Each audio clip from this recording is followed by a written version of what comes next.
మీ GIET ఇప్పుడు GGUగా మారింది. 2000కు పైగా ప్లేస్మెంట్స్, IPM, KPMG వంటి సంస్థలతో ఇంటిగ్రేటెడ్ కోర్సులు. UPSC కోచింగ్, అడ్మిషన్లు ఓపెన్. ప్రస్తుతం మనతో పాటు ఉన్నారు బీజేపీ సీనియర్ నాయకులు, అలాగే ప్రముఖ సామాజిక రాజకీయ విశ్లేషకులు డాక్టర్ వకులాభరణం కృష్ణమోహన్ రావు గారు.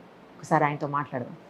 నమస్తే అండి. 8 ఏళ్ల తర్వాత ఇప్పుడు తమిళనాడు సీఎంగా ఉన్నటువంటి విజయ్ గారు ప్రధానమంత్రి మోడీ గారిని కలిశారు. ఈ రెండిటికి ఏదో ప్రాధాన్యత ఉంది ఈ కలయికలో అని చెప్పేసి మాట్లాడుతున్నారు. నిజంగానే అంత ప్రాధాన్యత ఉందా, లేకపోతే క్యాజువల్గా ఒక ముఖ్యమంత్రిగా ఒక ప్రధానమంత్రి గారిని ఫస్ట్ టైం కలిశారా, ఏంటి అసలు? ఆయన ముఖ్యమంత్రి అయ్యాడు. ఫెడరల్ స్పిరిట్ లో ముఖ్యమంత్రి గారు ప్రధానమంత్రి గారిని కలవాలి, కలిశాడు. ఆ రాష్ట్రానికి సంబంధించినటువంటి అభివృద్ధి కార్యక్రమాల్లో ప్రధానమంత్రి గారికి వినతి చేస్తారు. అభివృద్ధి విషయంలో ఎక్కడ కూడా ఈవెన్ డిఎంకే రోజు విమర్శలు చేసిన అభివృద్ధి కార్యక్రమంలో ఎక్కడ కూడా మోకాలట్టలేదు.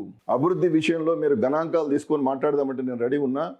డిఎంకే కోరకున్న అనేకమైనటువంటి అభివృద్ధి, పమ్మన్ లాంటి బ్రిడ్జెస్ కట్టారు, అనేకమైనటువంటి రోడ్లు వేశారు. అభివృద్ధి అంటే ఏంటో తమిళనాడులో కూడా చూపించారు. కాబట్టి ఇవాళ ముఖ్యమంత్రి గారు విజయ్ కొత్తగా ఆయన రాజకీయాల్లోకి వచ్చి ఒక చారిత్రాత్మకంగా చరిత్ర సృష్టించి ముఖ్యమంత్రి అయి ప్రధానమంత్రి గారిని కలిసిండు. గొప్ప విషయం. ప్రజాస్వామ్యంలో ఆ స్పిరిట్ ఉండాలి.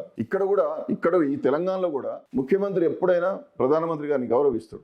అధికారికంగా రిసీవ్ చేసుకోవడం కావచ్చు, సభల్లో పాల్గొనడం కావచ్చు. అలాంటి సుహృద్భావ వాతావరణం ఉండాలి. అక్కడ మమతా బెనర్జీ రాదు, అక్కడ స్టాలిన్ రాడు, అక్కడ ఇంకోటి రాడు. ఇది కాదు కదా. అధికార హోదాలో ఉన్నప్పుడు, రాజ్యాంగబద్ధమైన పదవిలో ఉన్నప్పుడు రాష్ట్రపతి గారిని, ప్రధానమంత్రి గారిని, ఉపరాష్ట్రపతులను, పెద్దవాళ్ళని గౌరవించాలి. ఇచ్చిపుచ్చుకునే ధోరణి ఉండాలి.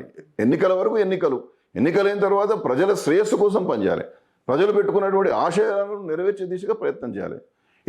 ఇది ఈ కలయిక విజయ్ గారి వెళ్ళి భేటీ అనేటువంటిది ముఖ్యమంత్రి అయింది కాబట్టి పెద్ద ఆయన ఆశీస్సులు తీసుకోవడానికి పోవడం అనేటువంటిది, ఆ రాష్ట్రానికి సంబంధించినటువంటి సమస్యలను నివేదించి పరిష్కారం కోసం ప్రధానమంత్రి గారిని కలిసిండు. ఇది మంచి ప్రయత్నం, మంచి ప్రయోగం. ఇలాంటి సుహృద్భావ వాతావరణం ఉండాలని చెప్పి ప్రజాస్వామ్యవాదిగానే కోరుకుంటాను నేను. రైట్ అండి. Thank you so much.